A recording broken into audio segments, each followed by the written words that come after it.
বিহারের পর পশ্চিমবঙ্গে এসআইআরের প্রক্রিয়া শুরু করতে চলেছে জাতীয় নির্বাচন কমিশন। যাতেই অত্যন্ত ক্ষুব্ধ তৃণমূল কংগ্রেসের নেত্রী মমতা বন্দ্যোপাধ্যায় এবং অভিষেক বন্দ্যোপাধ্যায় গতকাল সংসদের বাইরে দাঁড়িয়ে পরিষ্কার করে জানিয়ে দিলেন 2 কোটি ভোটারকে বাদ দেওয়া তো দূরের কথা, 2টি বৈধ ভোটারকে বাদ দিয়ে দেখুক জাতীয় নির্বাচন কমিশন, তাহলে দিল্লিতে অবস্থান বিক্ষোভ শুরু করবেন।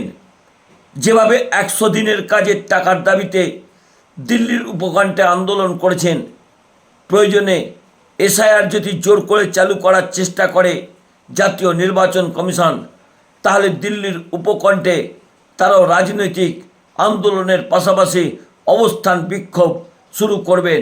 কারণ বাংলা কখনো ছেড়ে কথা বলে না। রাজ্যের মুখ্যমন্ত্রীর নাম মমতা বন্দ্যোপাধ্যায়।